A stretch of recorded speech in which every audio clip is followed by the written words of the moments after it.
I want to say hello to all of you and thank you for inviting me here today. I was talking about it a little bit before I started, saying that, fear and excitement kind of feel the same way inside of us, so I'm very excited. And I have to say, my name is Rosemary Kane, and I'm a licensed marriage and family therapist and a certified addiction treatment counselor, and I have my private practice in Laguna Hills. And man, when I say that, it's still so hard for me to believe that that's who I am, and that's what I do, and this is where I live. Because my life is so different now than it was before I had that kind of that moment of clarity, or as Oprah calls it, that aha moment. And what we call it, of course, is that time when we connect with God in a way that we really know that He's within us, He's around us, and that we're doing His will, which I fought for a long, long time. Because in the midst of my very chaotic life as a single mom working in a demanding field of marketing and promotions, I worked with the Disney company doing international marketing and with a couple of other companies, and then at a major radio station in LA.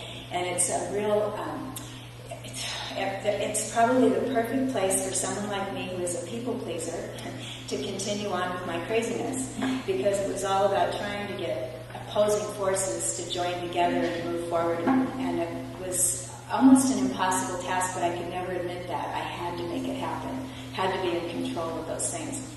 And one day I was at my daughter's volleyball game, and I was watching her play, and half of me was really into it, loving it, and the other half was spinning. Oh my God, I should be home taking care of my mom. She's sick. I should be at my other daughter's house. And with this daughter, I should be with that daughter, and I should be helping my son with his kids. And no, I should be at work another weekend, showing my boss how totally important I am in his life and how much he needs me. So wherever I was where I wasn't supposed to be, which kept the guilt turning and kept me spinning. And I was sitting there, and this lady that I didn't really even know, I met her a few times, came over and sat next to me and said, if I make an appointment with this friend of mine who happens to be a Catholic priest, would you go see him? I thought, how embarrassing. I know that it's all going on in here, but I had no idea that it was that evident on the outside. And I thought, okay, all I have to do is say no, I'm too busy, or I can say yes, and then when the time comes, make up an excuse, because I was really good at that. But there was something that was happening inside me that I just said, okay, yeah, I will. And she called the next day and gave me the address of the DePaul Center in Montebello. And before I knew it, I was on my way to see this priest. And of course, in the back of my mind, I'm thinking, that's good. I feel guilty. He'll help me with that.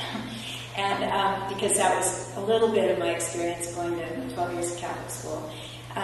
But when I went, I walked up to the door and with my head down. And when I knocked on the door, and when the door opened, all I saw was these big, probably sized, 14 feet inside Birkenstock sandals with no socks.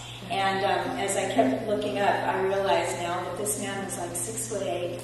He had long hair, a mustache, a beard. It wasn't like the Catholic priests I was used to running into. And but he had like the most kind, gentle eyes. And there was something about them when he looked at me that I just kept looking. And he just looked down and he said, how are you? And I said, I'm fine. That's what you say, right? When somebody says, how are you? And he said, okay, but I mean, really, how are you?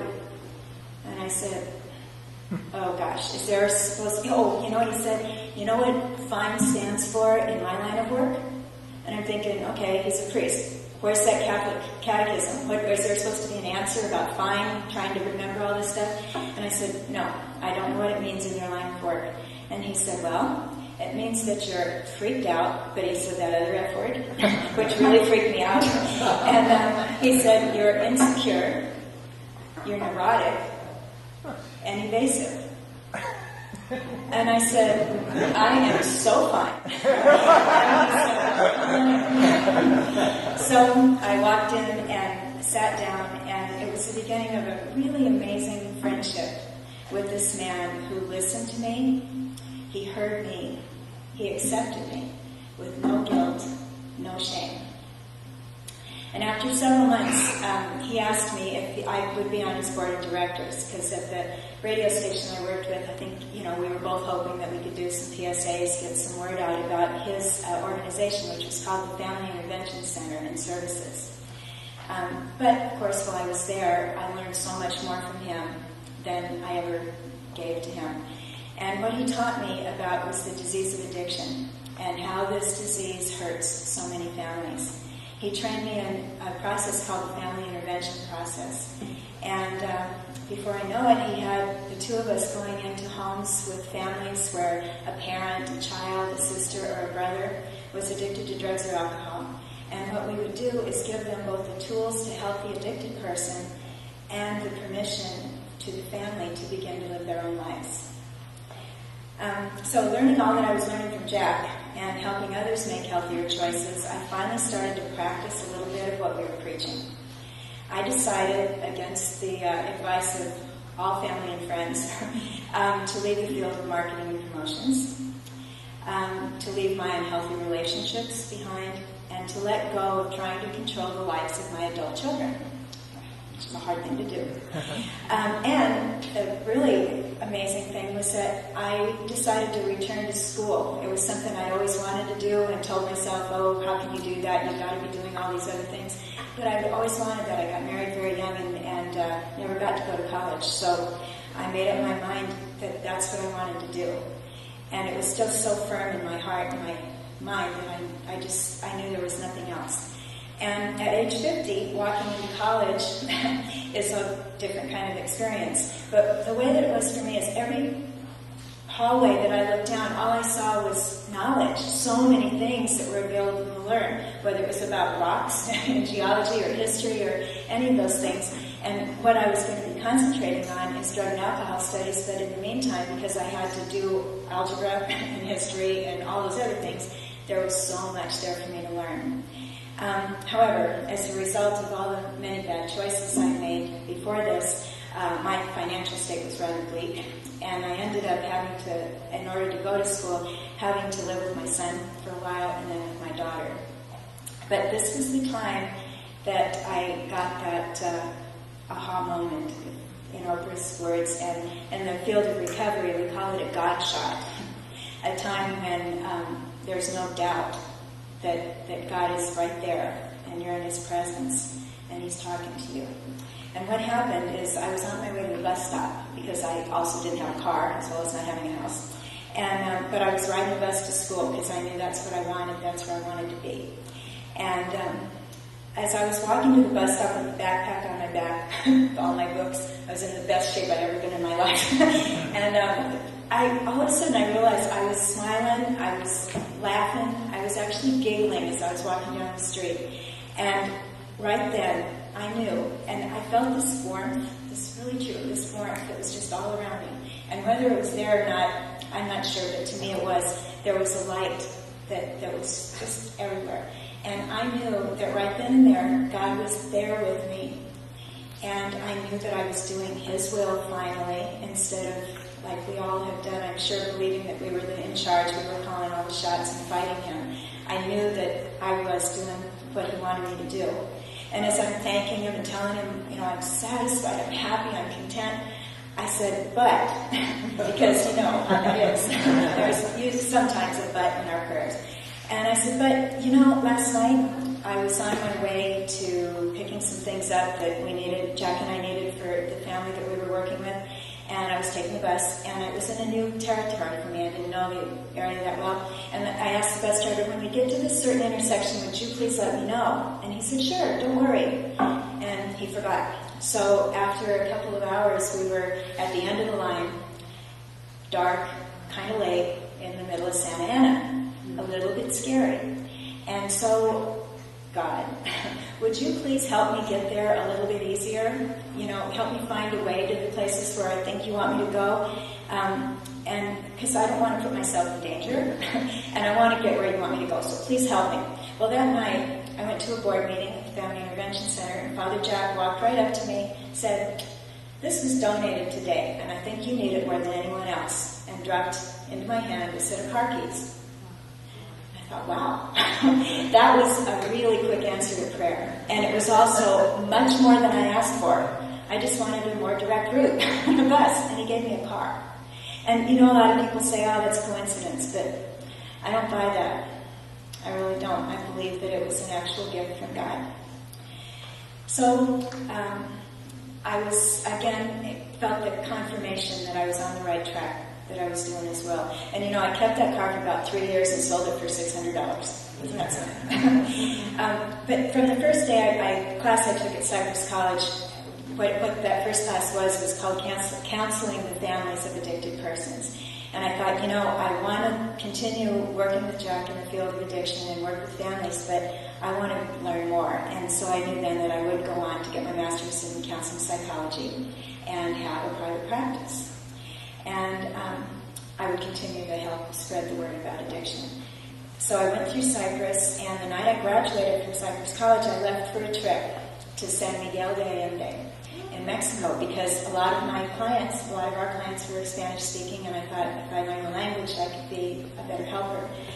And that's where I met my husband, John, who has truly, broken all those ties that had bound me. And his name means gift of God. And he really is that gift from God to me. And again, a confirmation. I wasn't out looking for him. I was doing what I believed was God's will, and there he was, and he found me. So after we got married, I continued on with my education, and he retired, went to college, and got his master's in gerontology, and now works for the county with older adults who are suffering from addiction and mental health problems. Where can I find somebody like that on my own? Never happened. So in addition to my private practice, I'm the clinical director for an agency called Embrace Recovery, which is an intensive outpatient program. And everyone that goes through the program gets 8 sessions for either themselves or their families with me, in addition to the other groups that they have. And in my private practice, I see many families that suffer from this disease of addiction, and we still do family interventions with the goal of getting the person with addiction into treatment and getting the family out of their own suffering. But I also see many clients who are going through other challenges and transitions. It's such an honor to be invited into the world as someone else, and sometimes it feels like I'm being invited into their soul, which is, it's a challenge, but it's a real honor to think that that can happen. I believe that true health, encompasses the physical, the mental, the emotional, and the spiritual, but it seems that one part that keeps us able to withstand all of our upsets and the disturbing situations that happen in our life is the spiritual, and that only comes from our higher power. So my goal with each client is first to remember to ask God, who showed himself so clearly to me, to help me to see through his eyes, to hear through his ears, and to accept without judgment each client that he sends to me. And my hope is that each person can begin to search for and then to find that spark and that spirit that I found on that day on my way to that bus stop. It's my goal.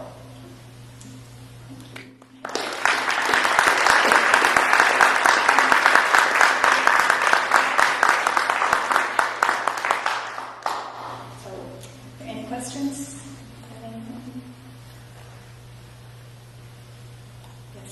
Can you tell us a little bit about your spiritual life, your prayer life, or sacramental life, or anything like that? Well, John and I found Can you repeat the question? Oh, I'm sorry. The question was, what do I do for my own spiritual life at this time? And it's interesting because sometimes, what I started to say is John and I come to St. Edward's. It's fairly new to us, and it's beautiful. It's an amazing faith community. I also went through the Cursillo and would love to repeat that with him because that was before we met. And a lot of my spirituality, though, I think, comes from my work, from the clients that I see. There's so much suffering that happens, and there's also so many times that I believe that God sends me people to teach me lessons as I'm hopefully helping them. So I feel like right now in my life, the spirituality is on a day-to-day, hour-to-hour basis. It's not centered in any one situation, if that makes any sense. And in the recovery community, every meeting is started with a prayer and ended with one. And some of you have probably heard that prayer, the serenity prayer. And it says, God, grant me the serenity to accept the things I cannot change, the courage to change the things I can, and the wisdom to know the difference. And of course, with my life, I kept asking my sponsor in a group called Adult Children of Alcoholics. I said, how do you know the difference? How do you get that wisdom? So this is the prayer I use all the time. It's, God, grant me the serenity to accept the people I cannot change, the courage to change the one I can,